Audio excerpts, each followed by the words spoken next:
Speaking loud again so people can hear me.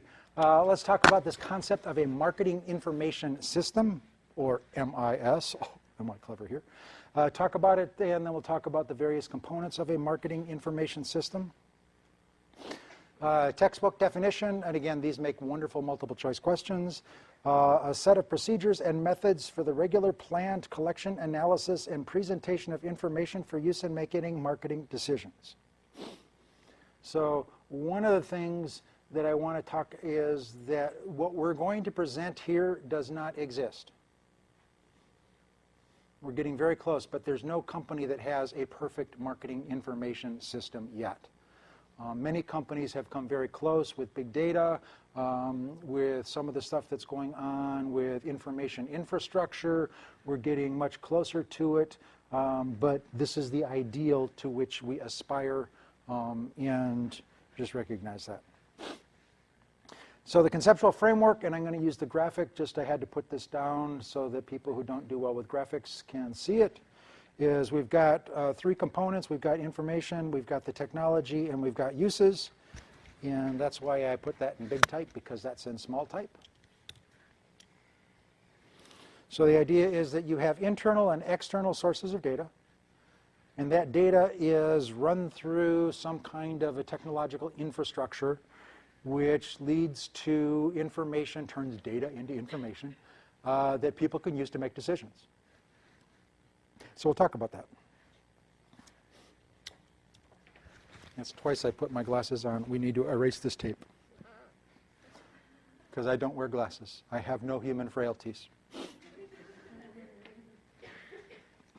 So internal sources. Anybody work for a company? There's lots of information available about everything in that company, right? The issue is, do you collect it?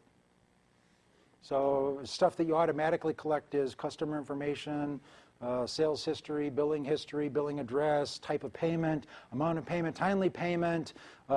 Maybe if you have a loyalty card, you can get duration of purchase, time of purchase. If you've got cookie data, you can talk about where they came from, where they went, how much they spent time looking at each element of your web page.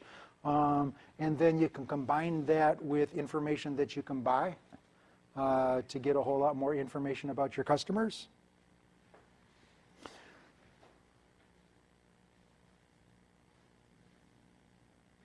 Okay, lots of information. External sources, databases.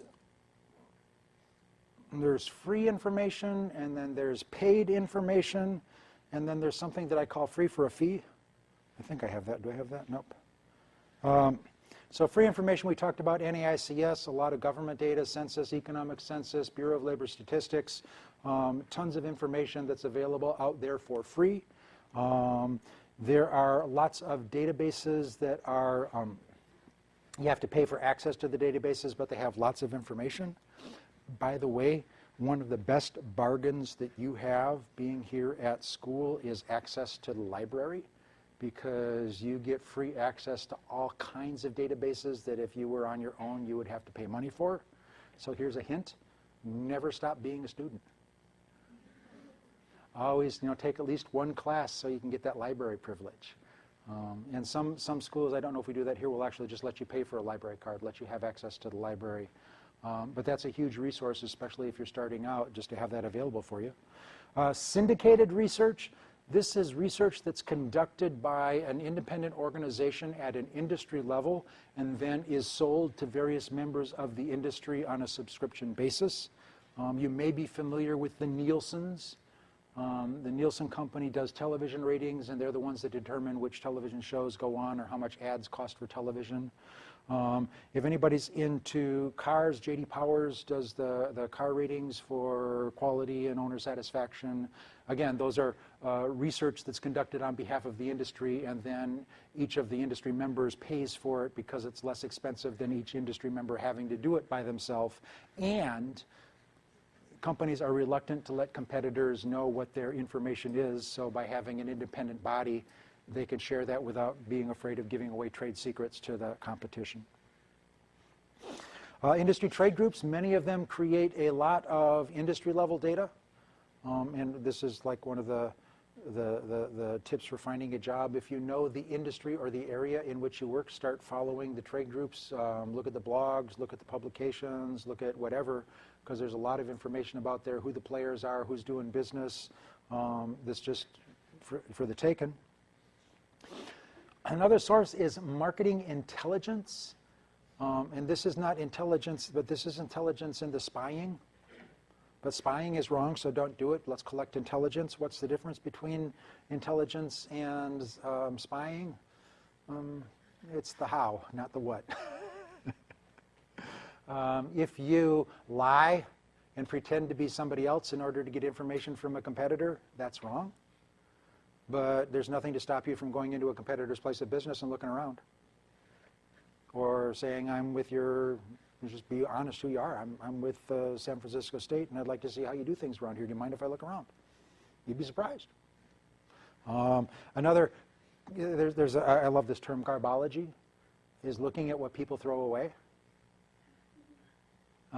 Because there's a lot of information about what people throw away, and this is one of those gray areas, is when do people lose title to their trash? And if it's on company property, it belongs to the company.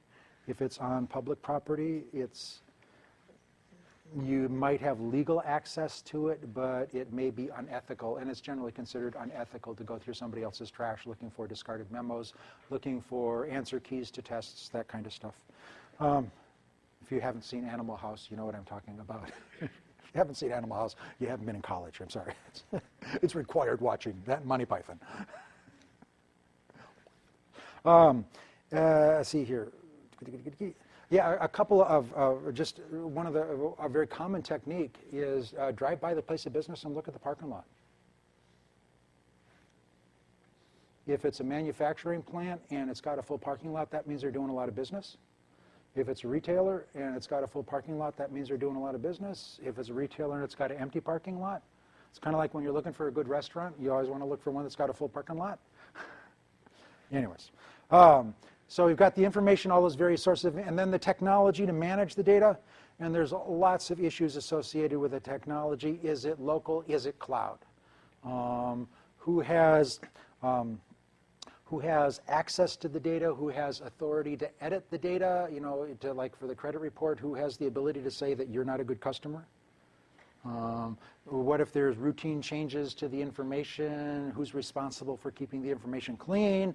To keep Bruce Z. Robertson and Bruce D. Robertson and Bruce F. Robertson and Bruce G. Robertson all at the same address to understand that somebody's trying to do something there? What kind of software do you have to manipulate the data? Is it an internal proprietary system which could lead to the data silos? Is it, like a third-party vendor like Cloud or, not Cloud, Salesforce or Oracle, where you're just buying a vendor solution for your company? And then security, that's the big one right now. Who has access to your data, and what do you do to protect the data from inappropriate access, inappropriate use? What do you do if you're hacked? And then how do you use the information? You've gone through all this effort to get it, and again, it's only information if it's used to make a decision. There's several kinds of decisions that are used to support it by a marketing information system. The most common one is just routine reports, I call them. Pretty clever title. The two kinds of routine reports are progress reports, I call them, and exceptions reports. And progress reports are just monitoring your progress towards goals. When I was working, you would get them monthly or quarterly, or if you were really on the front line as a field supervisor, you might get that information weekly. But our goal was to sell 30 million units at the beginning of by the end of the year. By the end of January, we should be at 2 million. How are we at the end of January? So just comparing progress towards goals. Another kind of routine report, and this is very common in business, is called an exceptions report. And this is related. So if I have a goal of $30 million through the year, and I'm expected to have 2 million in January, If I have 2 million in January, that's great. I don't need to pay attention on it. What an exception report does is it looks at the bigger picture and all of the various regions or employees or whatever, and looks at the ones that are unusual. So if everybody's doing their job, that's great, but if one division is way above projection, I want to take a look, focus my management attention on why that division is doing so well.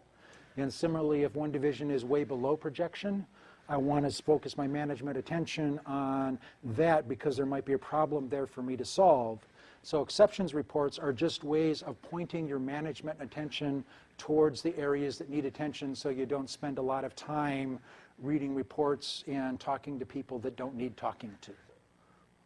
I have that with, I think, every board that I have ever served on.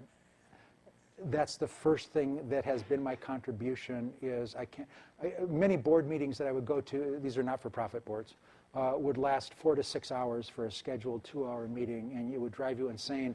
And 80% of that time was reading reports that had already been sent to the board members by mail or email. And so why, I just said, why are we spending 2 hours reading information that we've already read?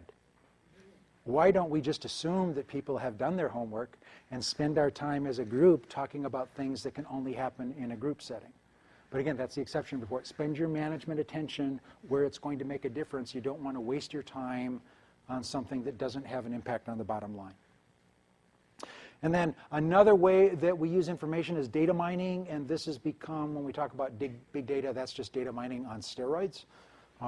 And the idea is that because of all that information that you collect, the customer information, that's available, and data mining is kind of a secondary pass through all of that information. Now that you have it, let's take a look at it, and can we get insights into our business that we might not have had without looking at the data? And some of the common uses for data mining are customer acquisition, retention, and abandonment. Not all customers are good customers. Okay? You've heard the saying, the customer's always right. No, customer's not always right. Customers lie, they cheat. Some of them are good, so you want to know the good ones from the bad ones. So customer acquisition is looking at the demographics, the characteristics, whatever you have in your database of the profile of a good customer. And then, do I have other people that I have access to that have that same profile but aren't customers yet? Chances are they might see benefit in what we're doing. That might be a way to create our customer base, is to go after those customers. Similarly, customer abandonment is, let's take a look at, you guys heard of the 80-20 rule? It's all the time. That's the Pareto Principle. 80% of your business comes from 20% of your customers. 80% of your problems come from 20% of your customers. It's the idea that the majority usually comes from minority. So the idea with customer acquisition, let's identify the good customers and get more of them. With customer abandonment, let's identify those 20% of the customers that give us 80% of our problems and get rid of them. I know in retail now, many times the routine reports are in real time. As I'm a manager, I log on, I see what's happening this morning, real time, good or bad. Similarly, many in retailers, when customer returns an item, you call up that customer's account history at the time of the return, and based on that customer's history, you might treat the customer differently. If they have a pattern of buying and returning and you're losing money, you might be less accepting of a return as opposed to a customer that's been generating lots of profits and is bringing back something. I would treat them differently. This is a controversial issue. We've had banks that have tried this and got in trouble for it because in America, our culture is we are all equal. And what was happening in the banks is when you call the bank's customer service line, it would access your account, and depending on how profitable you were to the bank, that would depend on how quick you got your call answered. So a good business sense, but that's not our culture. So we have to aware of those things.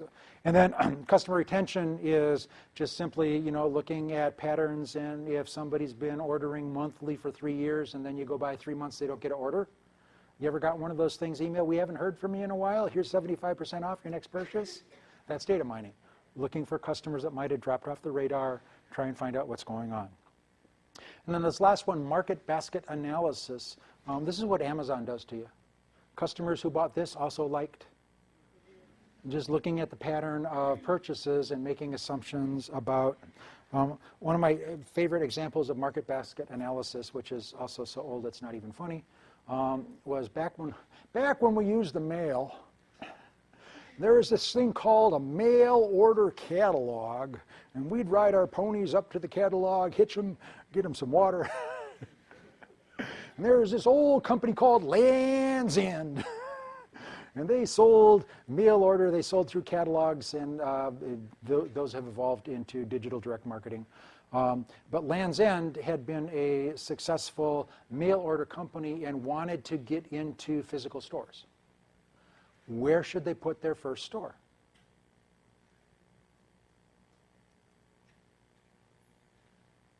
So what they did was they looked through their customer files, did a zip code sort, and identified where clusters of their customers lived, and that would be a good place to put a store. Yeah, so that information was collected for billing. Because it's a mail company, I had to collect the zip code, but when it comes time to put a store somewhere, that information's available, I can make that decision. I guess that's ad hoc decision. And then ad hoc decisions are just one of a kind. You can't anticipate them. Well, you can anticipate them, but you can't anticipate when or how. And so for ad hoc, just to be able to make a decision that wasn't planned, you need to have the information available and current, because in business you normally don't have the time to initiate a research project. You know, if I have a factory burned down and I need to find an alternate source of supply, I don't have time to commission a study. I need to get on the phone and find somebody who can work. Boy, am I old. I need to get on the tweet. Lost a factory. Anybody got any ideas? Little sad emoji. Boo-hoo.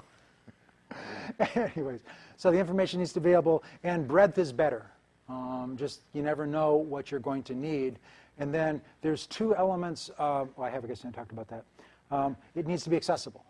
So it needs to be downloadable, or at least accessible in chunks that are useful for the decision maker, and then it needs to be available into whatever analytical package that your decision makers are using. If it's a statistical package, if it's Excel, whatever it is, the information needs to be available in the form that the person making the decision can manipulate it in order to use it to make the decision.